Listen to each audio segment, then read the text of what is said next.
Thank you all for tuning in to another episode of Prolific Talk Podcast. I got a good friend and associate of mine, Arturo Martinez.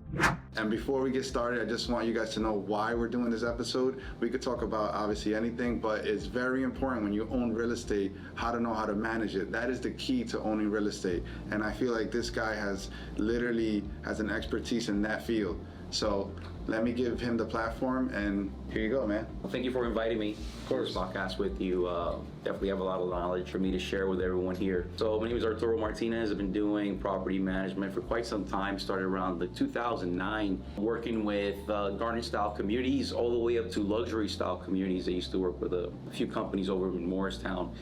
And then I got my real estate license. They helped me get my real estate license, and I actually went down to garden style communities again one more time. Reason being is because they didn't have to have my real estate license. They didn't require it to be hung. And anyone can be a property manager. You do not have to be licensed in the state of New Jersey. There are some credentials that you would like to take, which is good, but most of these guys, with the garden style communities, they'll teach you how to do this. You all the legalities and stuff. Yeah. You start as a leasing agent, and then you move on. You start grasping some things. I moved up all the way, to the property management, and then once I became a realtor, I also opened up my own company, my own property management business, and I started property managing my own house. Oh wow. So that's how I started, basically. Yeah. I started with that. Actually, purchased my first home back in 2014, which I still own now today, from a gentleman, and we did a for sale by owner kind of thing. Oh wow. And he liked the way I worked my property. He actually hired me. Wow. To be his property manager. Wow. The odds of that. Yeah. So we're gonna chop everything up in bits and pieces so people can understand exactly what you do, but just to give them a macroeconomic point of view of what does the table look like today, right? Like I know you, I know you're a real estate agent, I know you manage property, and you also you own the property you have, and you're in various other investments, right? I think you just finalized a flip, right? Yeah. So we'll tell them exactly what's going on today, and then we'll backtrack each piece to kind of how many projects are you involved with. You could explain, obviously I know you have your real estate license and everything else. Currently right now I'm involved with 3 projects going at the same time right now. An apartment renovation complete. That's the first house I actually mentioned to you. Okay. So as my tenants moved out from there, and man, they really did a number on that. So I had to redo walls, flooring, that kind of thing, and thank God I had to do no cabinets, but I put in a brand new countertop. Yeah. That's that property over in Newark, and then I purchased recently 2 homes, and I'm working on those as we speak. One of them I purchased recently is a 3-family, and the other one I purchased was a 4-family. Okay. And that's project management. Atlantic City. Yes, in Atlantic City right now, yes. Got it. Now, they understand what you're doing. You also sell real estate, so the audience knows. He's a licensed realtor in New Jersey. But you said you were buying your house in Newark, and then that guy hired you to go ahead and start doing property management. This was 2014, right? 2014. So then how does it expand from there? Like, kind of give us a short glimpse of... yeah, absolutely. So a couple of my buddies, they knew that I was doing property management. Yeah. And they were also buying homes. They were buying multifamily homes. But the great thing about the investors is that some investors, they don't have too much time. They want to invest in real estate because they know that that's the actual vehicle that helps them to build wealth. And but they don't have too much time. So what they did was they said, Arturo, just please help me. You're in the area. You know what you're doing. Listen, I don't want to deal with anything else. You take care of it. Meaning, when you say that, so we understand with the audience that may not know, like that's meaning they don't want to get the phone call late at night or early in the morning or from, oh, my toilet doesn't work, or gotta collect the rent, right? Are you also paying expenses on the house, or they're paying it? Like mortgage and stuff like that? I work at different levels, depending on the client, depending on how much involvement they want to do. What I usually have them do is I have them they pay the mortgage. Okay. And for any investor out there, the way that I function is I always say, you know what? You pay the mortgage, and the tenants are actually paying you back with interest. That's actually a good way of actually thinking about it. Right. If you do it that way, you should be fine. Right. So explain that though. What do you mean? Yeah. What I mean by that? Okay. So let's say I have a particular client with property management. They have their own place. Don't wait for the tenants to pay you. the mortgage. You have to have funds. Remember, you have to work this as a business. Yeah. And if you work this as a business, you have to have funds And not ready and operating available. account. Right, exactly. Yeah. Ready to go ahead and pay that mortgage. Correct. Along with other things that might come Correct. along. And as we work it, when the tenant's paid, usually the tenants are paying You on just put time. it into that account. Exactly, you put it right back into that account. Yeah. So it's like, I say, pay yourself, pay the bank first, and then the tenants are paying you back with interest. Regardless, yeah, because you gotta have to pay the mortgage regardless. Okay, so, and then you get your license in what year again? I believe it was around 2000, I'm gonna say 12? 2012. Yeah. Okay, so you're gaining the experience. Well, you got your license first then. Yeah. And then you became. Yeah, and then I started the property management Oh, business. wow. That's when I started the property management, but I was doing property management before then. Oh, okay, Yeah. okay. So how we connected was, I forgot exactly how we met.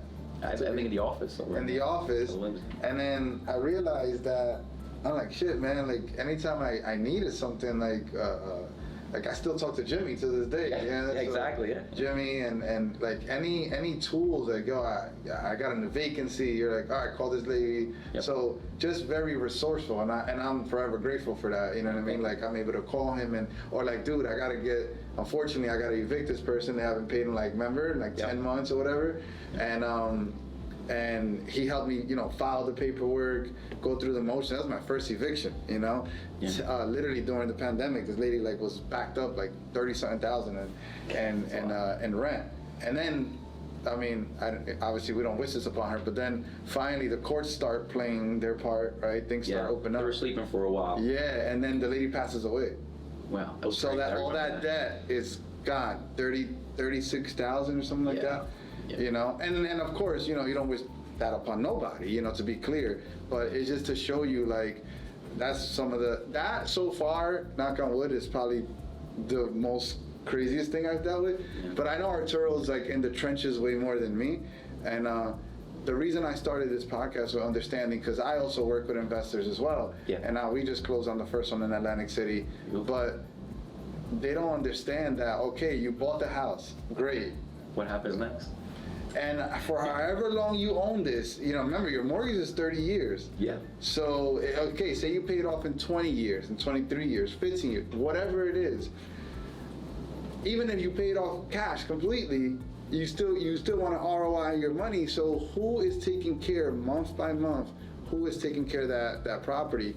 And the reason for the episode is to introduce you to my audience, but also, man, it's very vital for investors and even people that are just gonna do it out on their own, buy their first property, Yeah, which is totally fine. I actually recommend a lot of people to start property management on their own. Yeah. With, of course, some knowledge. You got to have a team behind you. Yeah. You got to know who to call when something happens. Yeah. Maintenance, and who charges what. I always tell people you got to get 3 or 4 quotes. But then I do have my handyman, Yeah. and they're very inexpensive and they're very quick to answer too. Is that key in property management? Having like, okay, I need an electrician. Do you keep like a database of this stuff? Yeah, Or do you absolutely. Yeah? Absolutely, yeah. I have a database. I know who to call for what job. Okay. So I always ask, what's the issue? Yeah. Tell me the issue. You got to explain to me. You can't just call me and tell me I need a plumber. Yeah, Plumber yeah. for what? We call boiler operator plumbers. Yeah. It's just the way. It's just the the lingo. You have to know the lingo of the. Yeah. Identify the problem. Yeah, So identify then the you problem. can go to your So I'll know database. which one is going to take care of it. Yeah. Yeah. If it's something simple, we'll send handyman to take care of it. If it's something a little bit more complex, I mean, I don't know. You tell me you have a leak. I know who to call exactly for a leak. What kind of leak is it? Is it a plumbing leak? Is it? So a good reason, Arturo, why we actually started the podcast was we named it Prolific Talk, which basically means bearing fruit, being abundant. And I tend to find that a lot of people that I speak to, right, as your business starts to grow, you start attracting people that say, mentor me or, coach me, and I'm an advocate of that. I'm in coaching myself to this day, and we'll always be in coaching as we raise the bar. So the purpose of the podcast is having that mentality that when the going gets rough, right? Because I'm sure we'll share some stories of, like I just did with my tenant, right? Only if you have that prolific mindset, that abundant mindset, your mind is on that picture of what the next 10 years look like for you, even though you might be like this right now, you know what I mean? Right. Because it's gonna come, the ups and downs. How do you keep going for yourself? How do you keep like, you know, saying like, man, I'm still gonna go purchase this other property out? How do you put more on your plate knowing that like, it's a lot right now, you know? Yeah. So I would like for you to share that. Yeah, absolutely. You got to create a system. That's number one. The system is very important. You got to remember something. That this is, you know, we're investing in real estate. We're investing in residential real estate. You got to remember, this is someone's home. Yeah. And when you provide top service, when you provide top service, you're not going to worry too much about these people not paying or not telling you when things go wrong right away, because that's something very important. Yeah. If they don't tell you when things go wrong right away, it can cause a lot more damage and it'll be more expensive. So you're trying to avoid all that. You've got to have a system in place in order for you to keep growing. Now, I definitely agree with you. Coaching and learning, I do that every day on a single day basis. You have to keep doing it. You'll see me in seminars, you'll see me in networking events, you'll see me taking a class, and you see me coaching, teaching, mentoring, doing all the same above. I mean, you understand how it works, and we got to do it that way in order for us to grow. Otherwise, we're not gonna. Where are we gonna go? Yeah. It's not much. That's a good way of looking at it. You know, once I feel like myself managing some real estate, that it can become a bit stressful. But I like how you worded the fact that, which I also look at it that way too. You know, this is someone's home, man, and that's one thing that I could say. From knowing you, like, we get into business and sometimes the other person that we're doing business with, man, they don't have the same heart as you, and it can sometimes cause a little bit of friction, you know what I mean? Yeah, no, definitely. But you have to perceive it the way you say, like, I'm managing this property where someone lays their head at night, you know? Yeah, definitely. And that viewpoint is great. So with that said, man, how do you manage the ups and downs? Like, what is one of the craziest moments that you would probably say? I'm sure, unfortunately, we may have to experience much more as we grow. But as of right now, like, what is one example for the audience that you've been through that it's like, this is what I mean when it comes to property management? Yeah, well, it's actually very crazy. I'm going through a situation right now. Oh, wow. I haven't actually, I posted just a few little things here and there, but I haven't posted everywhere. I saw it, yeah. I didn't know to like it or not. No, like it. You gotta do the likes, you know. Yeah, so I'll tell you a little bit what's going on. So I just recently purchased this 4-family home down in, Atlantic City. Yeah, Atlantic City. And one of the tenants called code enforcement. We just purchased this thing. We have like 2 weeks and a half in only as owners. And a few things went wrong. Of course, things are going to go wrong. Yeah. Supposedly, when I took delivery on the purchase of this home, there were supposed to be 2 units vacant, and it wasn't the case. One unit was definitely vacant. The other one, some guys would keep breaking in to the place. They were using it as a drug spot. So some activity was going on through there. And in that particular area, it was known that these things were happening in this particular house. So, which is crazy. And So now how are you fixing this now? yeah, so you gotta understand, I'm a business person, all right? And you gotta understand what's going on in the house. Now, whether this thing was happening or not, which I think it is, happening, It's shown to be. Yeah, of course. So, what happened was, I went to go talk to the gentleman that was inside. I said, listen, I'm gonna let you know what's going on. You're actually trespassing. You're not on the lease, all right? He says that's his brother, his cousin, something like that left him the house. I says, actually, not on the lease. You gotta go. I showed him the paperwork. These units are supposed to be vacant. He tried to make a deal with me, and he tries to tell me, listen, I can only pay $1,000. He says the unit's gonna go up to $1,250. That's just the way it's gotta be. Now, if you come up with the money and you secure the deposit, we're good. We're good to go. You know the neighborhood. You know what's going on. He told me he was gonna clean up. He did. He cleaned up around the property. I used him as a temporary super, so I took it to my advantage, Yeah. So that's happening, but then Did he vacate or no? he didn't vacate. He got locked up. Oh my goodness. Just a few days before, and he got locked up. Knowing I'm sending him messages, he's not responding. Meanwhile, I got my contractor working in one of the units there, and then next thing you know, I get a call from code enforcement. and they're telling me that, hey, at the other unit down there's some funny activity going on. I said, well, I see people going in and out, but I don't know what's going on. No, mind you, it's not a grocery store. This is this is a residential home. Yeah. But I mind my business. As long as I get my rent paid. Yeah. I'm fine with it. So they're telling me all this nonsense. There's a lot of problems in that unit.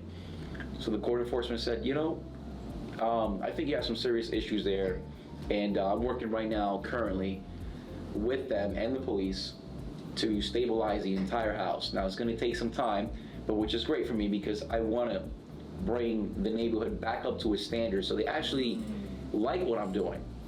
Wow. So I'm teaming up with the town. Did you go to the town? They just reached out to No, you? they reached out to me. Wow. Yeah, which is a good thing. The tenant kind of like tattletaled on me on a few little things that were going on that she didn't like to her advantage. Now, mind you, this lady's only paying $575. Who the heck pays $575 for rent these days? That's insane. Total payment? Total payment. And I'm like, what is this? Then I found out that it's kind of relative to the person who sold the house. I'm like, of course. So mind you, it's a bad situation, but I love to buy these properties because that's where the opportunity is. And you have to understand the reason why I purchased this home. So you have one unit that your contractor's working on. Yep. One unit that I believe I saw on your page that the guy was like cleaning up. Yes. Then yes. another unit that she's paying $575. Yep. And then another unit. And then what's going on with the fourth unit? That's where the activity is happening. Most of the activities happen. There was 2 units. Now it's just 1. Wow. Yeah, so everybody's out of the property. They're actually closing it right now. The whole place is being, condemned, I'm going to say, until a few things get fixed. And, Oh, so everyone's out? They're actually boarding up the doors as we speak on the last 2 units. The other ones were boarded up already. So waiting for the town to give me the violations of what's going on there, so we can come up to par. We're trying to help everyone else out. I put some people up in hotel rooms. Law states that I should put them up for 3 days, 3 days only. That's my obligation, giving back the security deposit so they can move on with their lives and hopefully they can find a better place. But I remind you, when you have tenants that are paying that low in rent, they will fight for their right to stay there. Yeah. Not to party, to stay there. And to party. Well, Yeah. So, all right, so now you're anticipating something to come. Oh yeah, absolutely. Well, we're gonna renovate anyways. It's gonna make it a lot easier. Yeah. Because I wanted to renovate the whole place anyways. Now we're gonna do attack it unit by unit. What's your total mortgage with everything? It's around like $2,500 and change. Yeah, which is great. Yeah, it's a great area. The area's actually coming up. There's a lot of things happening down there. So what do you think you could rent each unit for? Gross rent combined. I'm gonna say this. We're gonna do the other rule, which is like, I'm thinking if I get $1,000 a unit. Okay, $1,000 a unit. Yeah. I'll make $4,000. Yeah. My investors are happy because now we have about around $1,500 to say a month of net profit. $18,000 a year. Yeah, exactly, which is great. Yeah. But we're gonna make a lot more than that. This is just like, there's lowballing it. oh yeah, it's way lowballing. Yeah. But even with that, and I'm sure even with that though, how many bedrooms each unit? Oh man, well that's interesting. So I have 2 units that are like efficiency / 1 bedrooms. According to the town, the 1 bedrooms have to be an actual measure for it to be considered a 1 bedroom. So I'm going to take a look at those measurements so we can come up to code. Okay. So I have 2 of those, and I have another unit that's 2. Then I have another unit which has like 5 bedrooms, 2 full bath, and a kitchen. What the? Yeah, that we're gonna try to Airbnb. That's gonna be the money. Yeah, we're gonna try to Airbnb it per room, not actually an individual for 1 person per room, because that's where we think we're gonna attack that market. So a funny story is when we were at the seminar. Yeah. I'm like, you're like, yeah, I just bought. I'm like, what's the address? He's like, I didn't even know. Yeah, I'm like, bro, my team found that house. You know what I mean? So you were the buyer, which it's like I told the team, like at the end of the day, I would rather him buy it and build wealth off of it, because everyone's in a different state. Yes. Right? Like a lot of the agents that are on my team, they're like a year and some change in. Right now, I tell them stack the chips. Yep. Get to know the game. That's right. Stack the money. And don't look at it as like, oh, I could have done it. No, right now you maybe, but the real end goal is to get to 6 figures plus a year. Yeah. And then take some of that money, and then instead of wholesaling it, go keep some of them yourself. You know what I mean? Yeah, exactly. I That's think it. I think that's the key, and I totally agree with you on that. One of the things I tell my students, you know, the people that follow me and walk around, that they have to become an attractive person. Yeah. Not just physically. Yeah. I'm talking about mentally and, you know, economy-wise. You Yeah, know, yeah. they have to put away money Yeah. and know how to save. Save to invest is the key. Yeah. And if you don't save to invest, you're not going to understand investing altogether. And that means with everything. I'm talking about stocks, bonds, all that stuff. Yeah. You know, we do it in real estate, Yeah. of course. Yeah. But if you don't understand that process, you're not going to understand how to manage. How are you going to grow from that one property to property number 2, number 3, number 4, and number 5? What we're trying to do Yeah. is to build a city. Yeah. That's our main goal. Yeah. That's powerful. I mean, I think that you hit on a key point with investing and saving. I rather, because what I find and what I found through my journey was that saving and growing is just like a reflection of yourself. So like if you have some things that you truly really haven't overcame in life, you're probably going to be a big spender. You know what I'm saying? Exactly. Because you're really dealing with that root issue that you haven't really came face to face with, right? So very rarely do you find someone that is positive, living right on many factors, and doesn't save. It's just a reflection of who they really are. You Yeah, know what definitely. I mean? And it's a key point to growing and scaling and anything.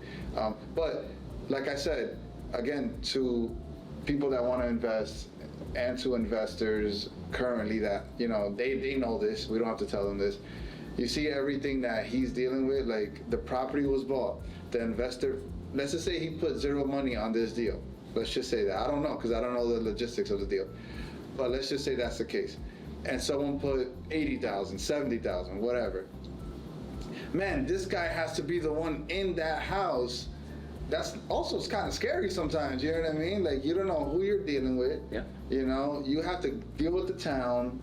So property management, the only way this house starts to produce money is by someone like yourself taking care of it. Yeah, for sure. And Absolutely. sometimes that's as easy as what we bought, and it was completely owner occupied. So when we bought it and we closed, everyone, you know, they went on their way, and we got it vacant because it was a mom and the daughters. You know what I'm saying? Yeah.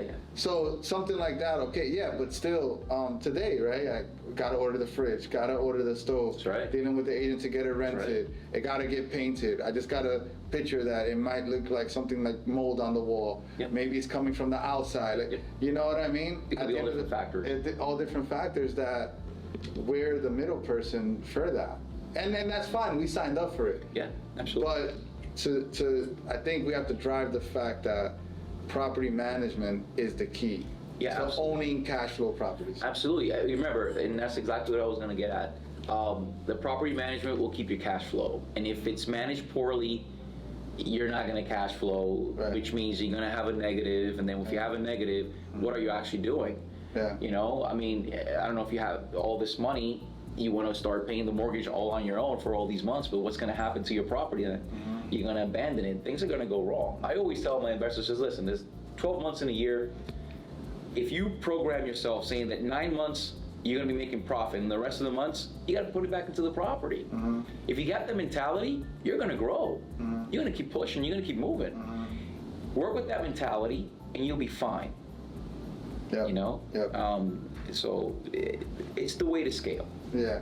How do you feel about, because there's different ways to go about this. We're talking about property management, but we also partner up with people. We do. Yeah. We've done it before. I'll give you my feedback, and then I would love to hear yours. So recently, a real life situation was on that same deal that I'm talking about in Atlantic City. I had to have a conversation with the family of the investor because I think that they understand the process. Where like at the end of the day, like the money's here. Like I could touch it. It's right here, right?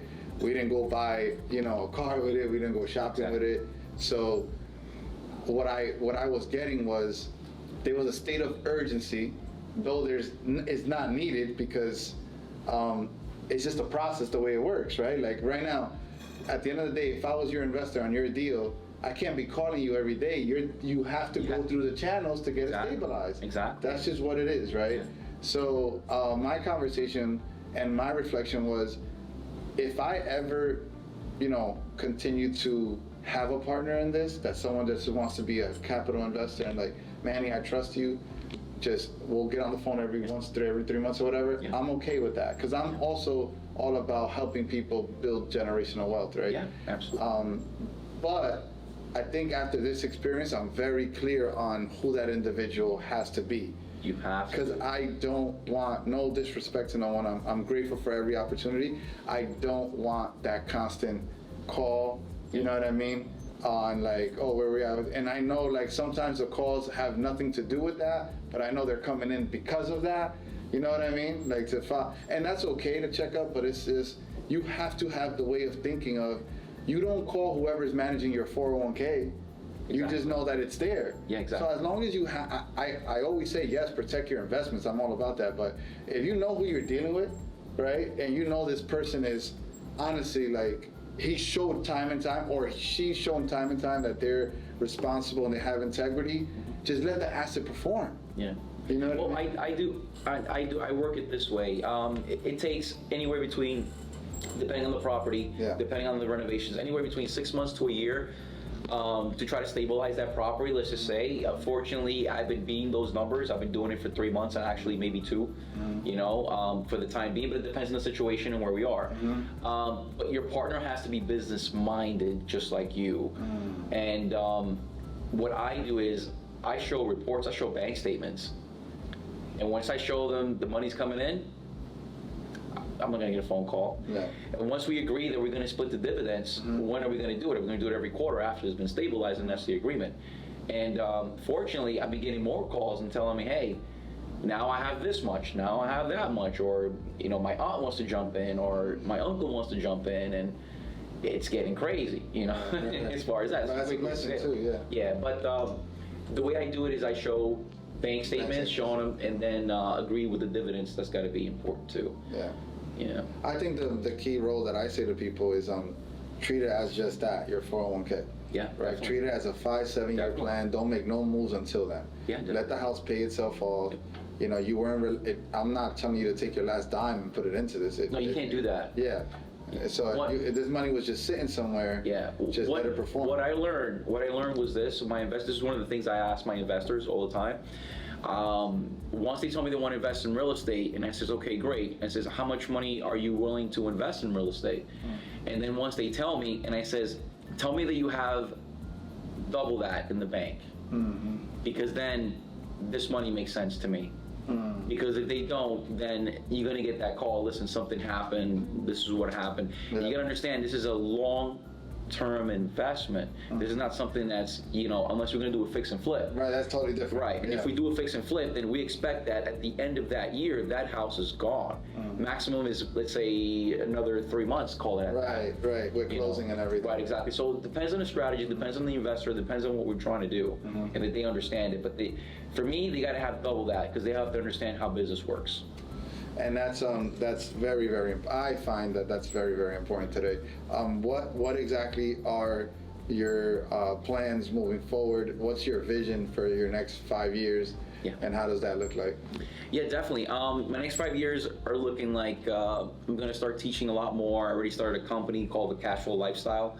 It's going to be an educational platform where it's going to, hopefully do a lot more of the podcast kind of thing, in live classes, networking, going to talk about taxes and how taxes can actually help you become more wealthy with properties. And actually everyone on my team, Manny, as you know, we all have to be investors. I don't like to just, hire someone who's an expert in their field but do not know the feelings. Right. They got to be able to know how to feel it. Yeah, the emotions. Yeah, exactly. The ups and downs of real estate and how things work. Yeah. So, that's just one of the things that are important, I believe. Yeah. So we're working on that. We're working on buying. Right now, we're moving slow because I believe that I'm more profitable buying, let's say, 4 to 5 homes a year than to buying, let's say, we're buying 10 or 20 homes a year. And you can't. And there's two sides of that. right? And I learned this off Alex Hormozzi, who's big on YouTube right now. It's like he just came out with the book $100 Million Leads, and he has $100 million offers. So him and his wife are worth 100+ million. They're killing it right now.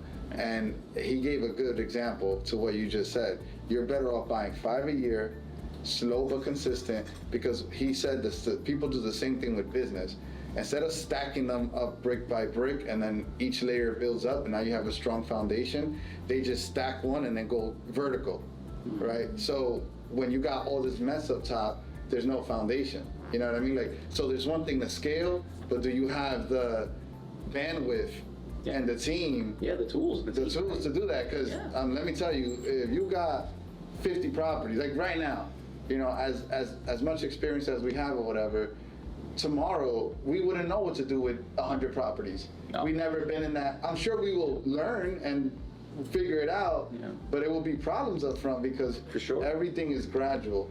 You know what I mean? Absolutely, yeah. I think, you know, when you're born, you're not automatically running. Exactly. You know, what's happening when you're born. You got to crawl first and then try to stand up. And then after the stand up, you know, we try to run, right? And then boom, what do? We fall down. We got to get back up. And I totally agree with you. And the person you was mentioning there was actually awesome.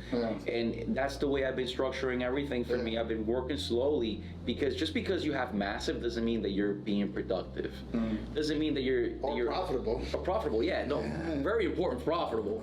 You know, and just because you're doing things on a massive scale doesn't mean that things are flowing correctly the way they're supposed to. It gets crazy, it gets messy. You know, I'm working with all these 3 projects at the same time. It's driving me, let me tell you, it's driving me nuts. And I've managed 600 units at the same time. But it was built on systems probably over here. Yes, exactly. You know what I'm saying? Yes, exactly. On different systems and tools that are in place, and people.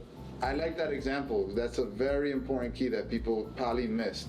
He just said that he managed 600 units at one point, but he managed it for a company that already had the systems and tools in place. So when they were taking Arturo and putting this body here, it was like A, B, C. This is how, when a tenant does this, this is what you do. Right? So it's and now he's saying he's losing his mind with 3. So that's probably like 10 doors, 12 doors maybe? Yes. Compared to 600. Yes, you know? Yes. And it's driving me crazy right now. But thank God with the experience that I have, I'm able to manage it to a certain point. You know, I just... And not that you can't, I'm sorry to cut you off, not that you can't manage it, because I don't want them, you could manage 10, 50, 20. No, the thing is, what people don't understand is that it's the phase that they're in right now. Yes, you know what I mean? Stages. They're beginning stages of project managing, which is, you know, you got to get so many floors, you got to get this color paint, you got to get this contractor, make sure he's closing the doors. You know, send this guy a notice. In one of the buildings that I just purchased, I did a monopoly there. I had 2 guys move out at the same time. I had 1 guy, then I had 2 empty units. I fixed both units, try to as quickly as possible, move the guy from the 2nd floor to now the ground floor apartment. He's living in there right now. Raise his rent, tell him what's going on, and now I'm working on the other 2 units. You know, that's just one. That's just one. You think it's simple, but it's not. I got garbage to deal with. I got bulk. I got the appliance stores bringing me the appliances late. Running upstairs, you know that Home Depot, you gotta be very specific with certain places. Home Depot's tough with the I don't use they're definitely. Well, I use them, and you gotta be very specific, because otherwise they'll do a curb drop off. They don't even call you. The thing is there, and you're through. Unfortunately, I'm not trying to bad mouth the company, but no, I do. The delivery service. I do work. I still do work with Home Depot, but me too, but not I'm working them in a little different way.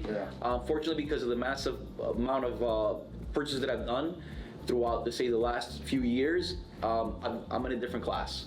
There's a VIP service for Home Depot. I get better discounts. I negotiate my butt off with everyone. So if you're looking for a house, you know what I'm saying? You gotta negotiate. You gotta be a great negotiator. And it doesn't stop with just the contractors. My materials also gotta be negotiated, because that's part of the profit. Material cost. Yeah, exactly. And it's very expensive nowadays. It's up there. So there you go. You have all this moving. It's the little details that people don't understand. It's a lot of late work, a lot of phone call, a lot of stress, you know, and which is doable. I mean, of course. No, it's definitely doable. You got to have the right person to do this. That's the thing. You got to value the job this person is doing. Yeah. Because if you don't value that, that's why I always say, We should walk around with like a GoPro. Yeah. You know what I mean? Oh, let and me then tell you. like you can see everything that's going on every day, every phone call I get, you know what I mean? I wish I can, videotape everything I'm doing at a certain time, but then there's certain things I can't post. Of course. Like people's faces, like You gotta be depending, careful with that. yeah, with that, and I had one of the tenants yesterday. I had the police there, the code enforcement there. She was recording me. I had to tell her, I said, listen, I In do Atlantic not. City? Yeah, I told her I do not condone you videotaping me. And it's really funny because she had like a stack of onions in a shopping cart, like a stack. I don't know what she was doing. She had running a restaurant there. I don't know, in the freaking apartment. That's another Is it issue. the same unit? Yeah, this is one of the same units I'm dealing with the nonsense. And I told her, it says, you have to erase that video. I do not condone it. And the first thing I'm going to sue you for is your bag of onions. I said, I'm taking that first. So I had to tell her that, which is crazy. Just to make a little joke. You have to be. Yeah. This is a 4-family? This is a 4-family. And so she's out though now. Right now, as we speak, I was booking her hotel room before we got in Because you here. had to. Because I had to. I have to be in compliance with the town. You have to do certain things at a certain time, but you have to have the knowledge and know how to move these pieces. This is chess we're playing here. Yeah. And you got to know you're dealing with someone's life because that's their home. Yeah. At the same time, Dealing with someone's you're trying to money. dealing with someone's money, which is very important too. And we're all trying to keep everything on a single level, try to make peace with everything. Yeah. And you try to become profitable. I mean, that's what it's all about. That's what we're doing this for. Yeah. So. Man, I think that's definitely powerful, all the resources that you have and the knowledge. But, if you could give a tip to whoever is listening as far as like, whatever, I don't want to say it for you, but what is either a person getting into the game or thinking about owning real estate? I know interest rates are a bit higher right now. Yeah. What's some words of wisdom that you could leave the audience with? Yeah, so one of the things that, to answer your question is that I'm still buying properties, it doesn't matter what the interest rate is, you got to know the deal. Do you have a deal or not? So you can't focus too much on that. Tips in the trades, go to network events, start reading. Self-education is the best education. Educate yourself. Because if you don't do that, you're not going to be able to scale, you're not going to be able to talk, you got to know the lingo. You got to talk to Manny, you got to talk to myself, and ask questions and say, hey, these guys know what they're doing. And like I was telling you before in another conversation we had, is your lease has to be strong. You have to know exactly what you have on there, To protect yourself. To protect yourself and protect the tenants, actually, believe it or not. Yeah. Good point. Yeah. I've actually, let me tell you, I do property management a lot for landlords, but I had a tenant hire me, and I took the landlord and and he went down hard. Then he hired me to become a property manager. My God, which is funny. That was in Jersey City, actually. Wow. Yeah, so I just don't help out just the landlords. I do help out tenants, and believe me, there's a lot of things. You're just playing fair game, man. Yeah, I'm just, Whatever's fair game. If you're not paying, you're not paying fair. You know what I mean? So if a tenant's not paying, you gotta go, because that's not fair to the landlord. And if a landlord's being, slumlord as they call, then there's some things that gotta happen there. So definitely. I love that, man. I love that you have that mentality that just doing what the right thing is. You know what I mean? Yeah, you have to, because you don't want to get caught out there. You're going to get fined, and things are not going to go the right way, and then you're going to have a lot of problems. So you always try to stay on top of things, always. I think we should definitely do a follow-up podcast, and I would love to get more critical into, what are some things you put on leases? What are more stories that you heard of? What are things to protect yourself in this situation, this scenario that you were in, what you had to do, kind of more of educational. And because I think since this is such a vital piece of the puzzle, I would love for you to, sit with me again for a good hour, and we just devour on actual educational information. We like can even part 2. We can even go a little further than that if you want, Manny. I know you, and we've been doing business for a long time together. We could even do one in-house. We'll do this again. Like you said, and we'll get everyone together. I love to teach. I'll teach my knowledge. And we can have Dave record it. Yeah, like absolutely. an in-class session, like mastermind. Yeah, and we can teach leases. What are the critical points of leases? How to get a tenant. Yeah. How to get the right tenant. Yeah. Not just to get a tenant, how to get the right tenant into your dwelling, and I'm gonna tell you something, it's difficult these days to try to get a good paying tenant that's stabilized, And anything can happen. and a good deal. Yeah, anything can happen at any time. Yeah, 100%. You know, you can have a great person, but they can lose that job. They can, get hurt, and they Go through won't be able to hardships. work. Things happen. Yeah. Things happen. You got to be prepared. What are you Yeah. gonna do? How are you gonna do it? Agreed. Well, thank you guys again, man, for tuning in with Prolific Talk Podcast. We have another episode coming soon, maybe in a couple weeks. Absolutely. We'll do maybe a mastermind, and thank you all.